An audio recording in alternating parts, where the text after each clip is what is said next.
Is it correct to talk in terms of a post-COVID-19 world? Does the pandemic represent a transformatory point? Well, what's going to be a post-pandemic world depends on what people are doing right now. There are people, the ones with the power, the ones who created the neoliberal disaster, the ones who are benefiting from Trump's malice. They're working very hard, relentlessly, to try to ensure that the world that comes out from the pandemic will be structurally much like the one that caused it, even harsher, more authoritarian, more controls, more surveillance. They're working on it right now. Things like I mentioned, the deregulation, many other ways. There are counterforces all over the world, very significant ones. If they can be brought together and form a powerful force, they can change the way things will turn out. And there are steps in that direction. About 2 weeks ago, there was the first announcement of Progressive International. It's based on the Sanders movement in the United States, Yanis Varoufakis's DiEM25 in Europe, transnational organization in Europe seeking to preserve what makes sense in the European Union and overcome the deeply flawed parts of it. They're forming a Progressive International, voices from all over the world, from India, Africa, Global South, United States, Europe. The Prime Minister of Iceland is a member, and the first meeting will be in Iceland in September. They're trying to create a different world.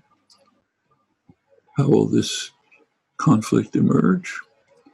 You can never predict, but it's going on right now.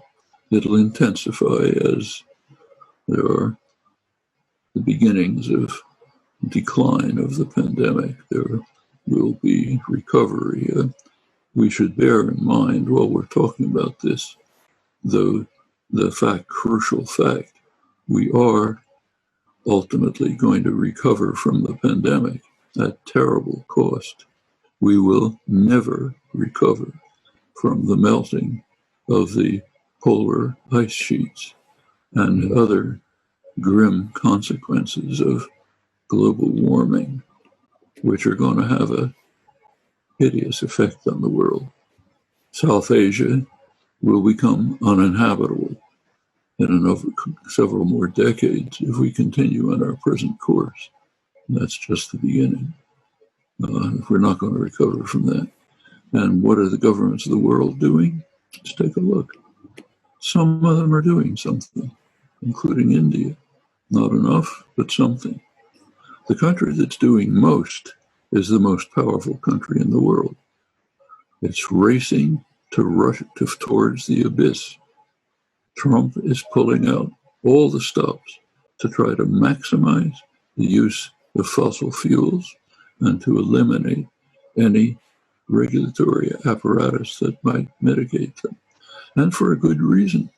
That enriches his rich friends and increases corporate power. And if it leads to the destruction of organized human life, it's not an issue.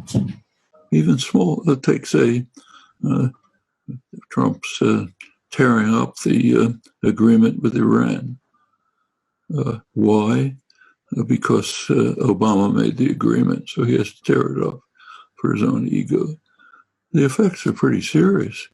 That's, quite apart from the horrible effects on Iran, it's sharply increasing the threat of major war in the region. Europe doesn't like it. Are they doing anything? No.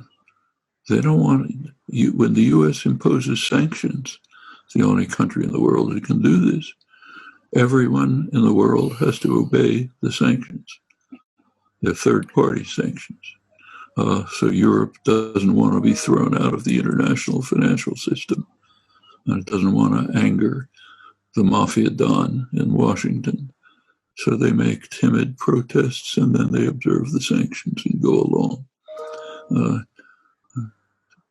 Trump came out with what's called the greatest deal in history for the Middle East. If any other country had put that out, people wouldn't, if they'd even noticed, they'd be collapsing in ridicule. When Trump comes out with it, it's the law. Now we ask how we can implement it. Does it go too far, and so on?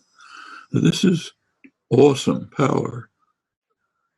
No one else comes close, and no one else is going to come close. All the talk about China becoming a competing superpower, I think, is built on sand.